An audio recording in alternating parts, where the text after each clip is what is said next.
Hey, what's up guys? Welcome back. This is part 2 of our Datsun 280ZX, and in this video I'm going to show you guys how we got the S13 subframe installed. There is some fabrication involved if you're doing this. You will need a welder, you will need an angle grinder, and a bandsaw. If you have those 3 tools, it really shouldn't be that bad. I want to say it took me about 2 days to get all this done. So let's get right into it. So I'm going to start out by removing these bushings off this subframe. From videos I've seen, people just normally set these things on fire and all that rubber burns out. I know it's probably going to make a mess, but I don't know if there's any other way. So if there is, let me know in the comments. But now we're just going to watch it burn.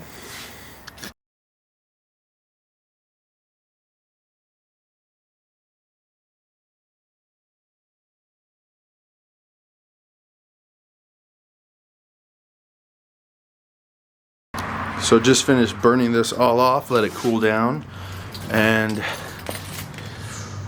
I realized I don't have my sawzall, so I'm gonna run down and pick that up, and I'm gonna go ahead and take the Z. I did do a couple things to the Z's engine bay the other day. I'm gonna use the restroom really quick. Alright. Oh, it's already popped. Okay. I got on these nice little radium valve cover fittings and finally installed the oil catch can. It's just a $20 eBay catch can, but it seems to be working pretty good so far. It's just focused on this, on the interior. Okay. Should be good.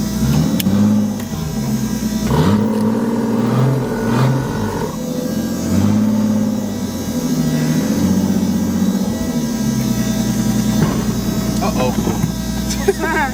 Scrape.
So now that I got the sawzall, I'm going to go ahead and make a cut just on this inside layer of metal, and we'll be able to remove this last portion of the bushing.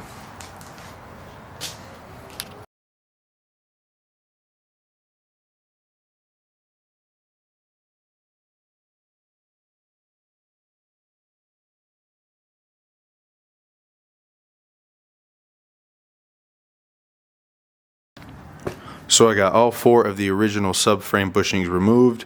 I'm going to go ahead and throw these in the freezer so they can get nice and cold, and then we'll be back to hammer just these 2 in for now. So I went ahead and put a little bit of paint inside of these areas here just to cover any bare metal, and I'm going to go grab those bushings now.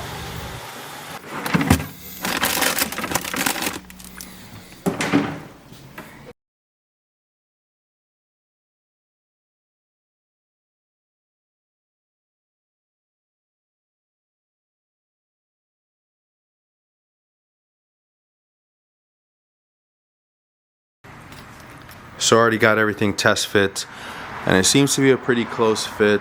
I would say a good starting point is to fabricate some mounts on these bushings. I went and picked up these bolts from McFadden. Let me see if I could get you the length on these just in case you do want to do this yourself. This is a 4 1/4 inch bolt and it is 20 millimeters.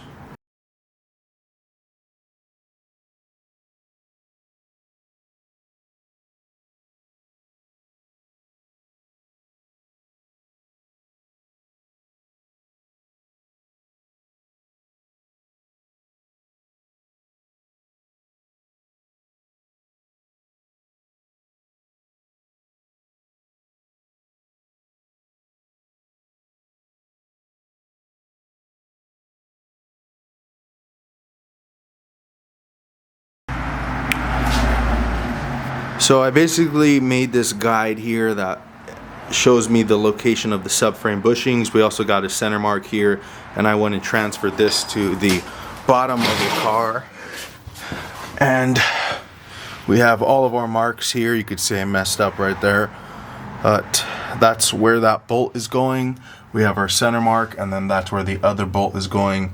I've already double checked all these measurements to make sure they're accurate, and they are as good as they're gonna get with the tools we got.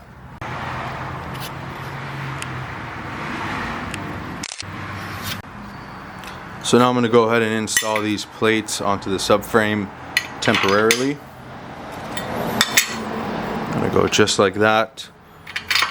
And I'm gonna build a brace across them just so I can make sure that that spacing is correct, even though it's already marked on the car. And then once I do that, I'm gonna weld these bolts to this metal here, so then when I tighten that down, it doesn't just spin, as we will not have access to the top side of this bolt once this is installed.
So I got the plate welded in here.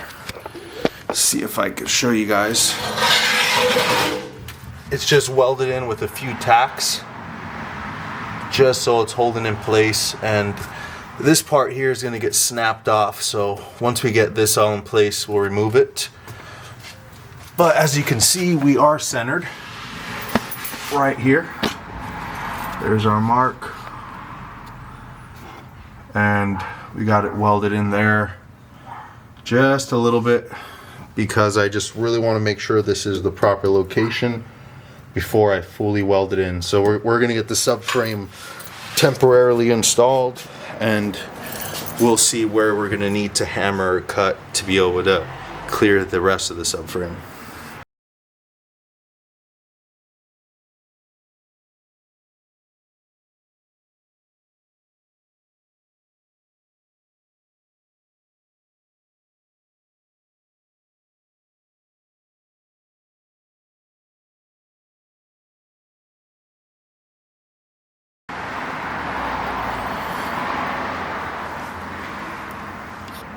So that location worked out absolutely perfect for us, but we do have a couple areas where the subframe is hitting the body of the car. It still needs to go up about 1/4 inch before it's fully secured. I'll show you where it's hitting. It's hitting right here on this arm, and it's also hitting on the other arm right there. And the last part that's hitting is around the differential. Somewhere in there, there's some type of obstruction. So we'll get all that figured out, and then we'll continue with more fabrication.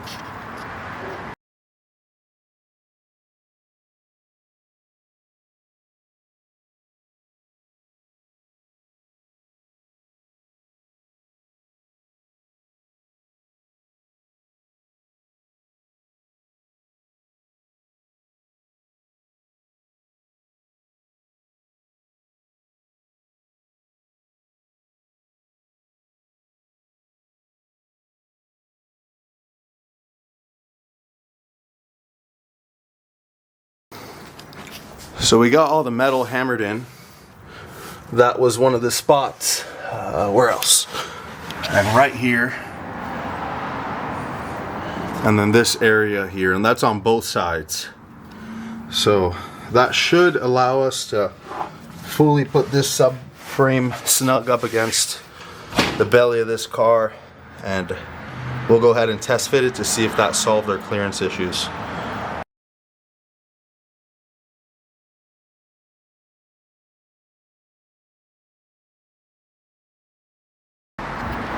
So we got it back in the car. We did fix some clearance issues.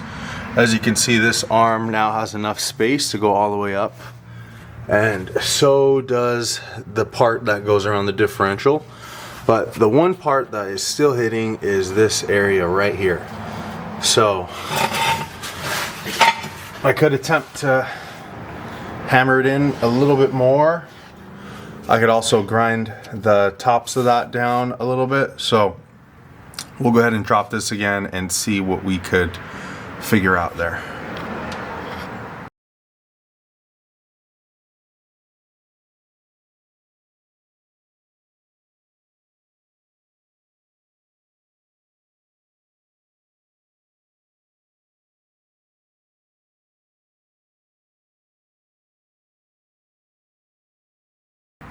So I ended up cutting off the top of the eccentric bolts. I'm going to be deleting these later, so at least for now we could get it all mounted to the car. I also grinded down the top of the subframe, maybe about 1/8 of an inch. I think with those two things this should fit in the car now. I'm also going to cut these legs off while it's down, so then once we get this mounted, hopefully this fits flush, we could just start on that right away.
So now that we got the subframe right where we want it, I just wanted to make sure that this was level. So I just took this torpedo level, and you can see that bubble is going towards the back of the car. So I could bring it over here and see where that's at. And we could even double check it with this right here. We could zero that in.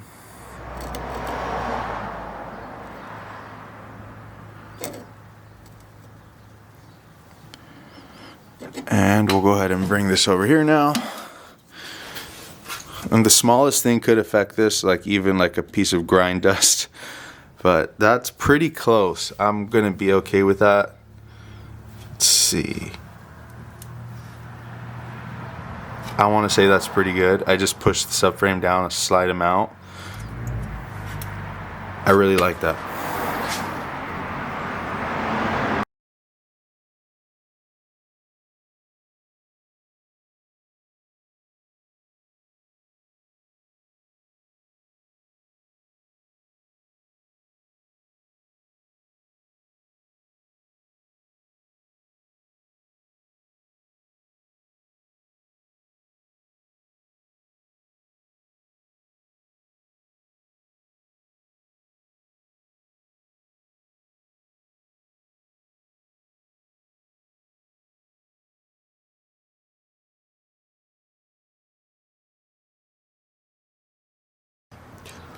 So I got these first plates fabricated.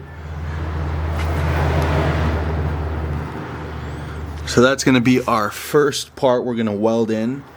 And I'm hoping this, once it's welded, will hold everything in place enough to drop the subframe. I'm probably gonna do some welding up top as well, just to make it extra sturdy. And I might also put a brace going across the top that's most likely going to be buried inside of the box. But I just really want to make sure this is not gonna move.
So I got both sides boxed in and tack welded in place.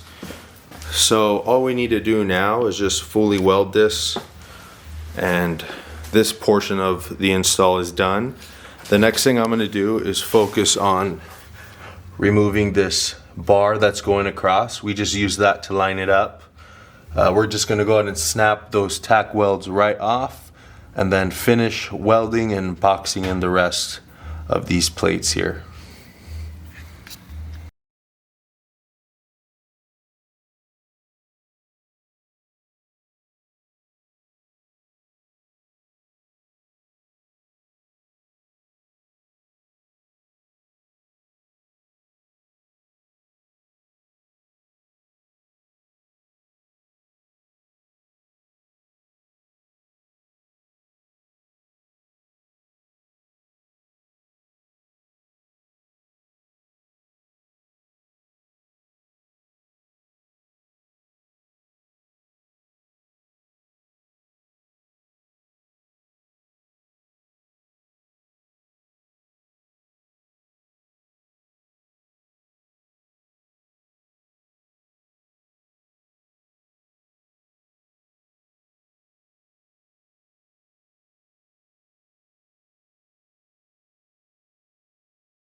So now that we got all the welding done,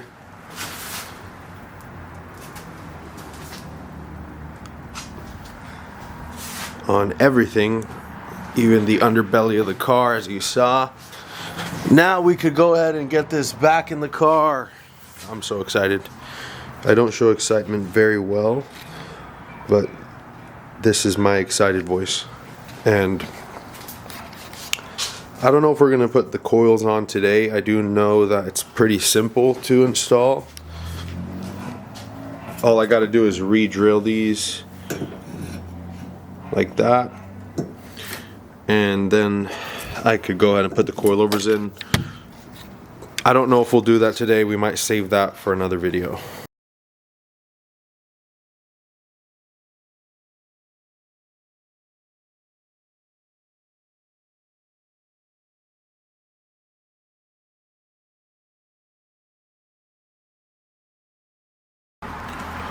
So I just decided to go for the coilovers. Drilled the holes in there, and we'll get these horrible coilovers in. I just got these just to mock them up in the car. These are also for S13.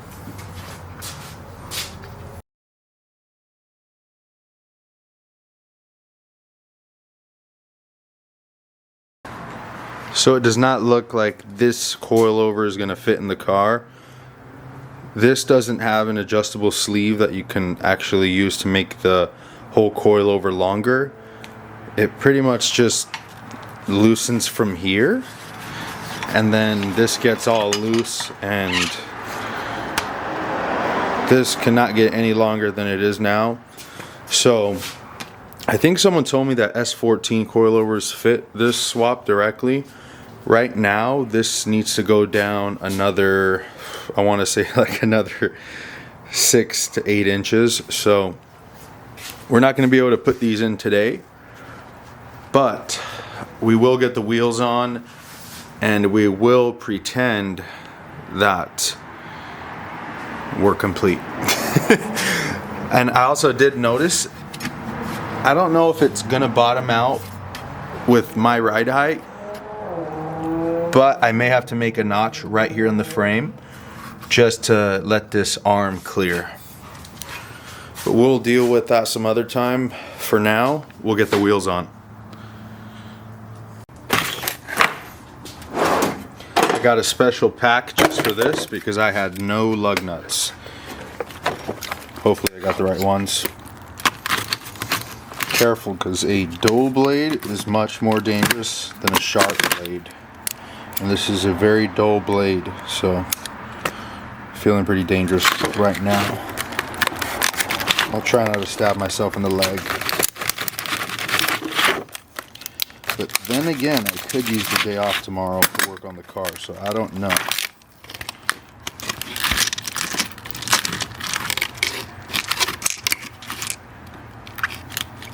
Oh yeah, it's a 5 lug. Perfect.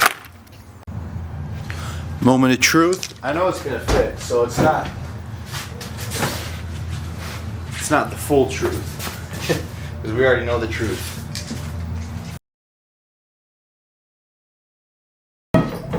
Okay. Cool.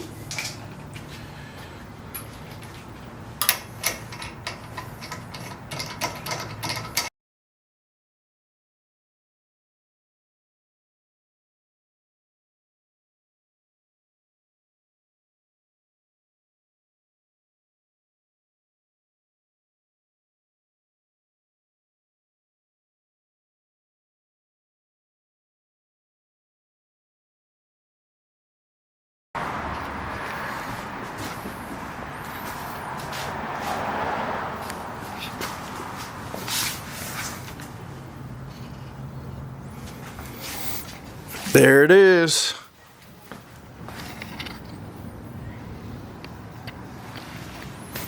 Cool. Wheel looks pretty centered. Really like the way that turned out. Now we got the front and rear 240SX subframes. I don't have the tension rods on here currently because I did get some parts in. I don't know if that will be on the next video, but I will show you guys what I got for it. We got some arms from Techno Toy Tuning. These are for 240SX, so works out perfect. They're extended 30 millimeters, I believe.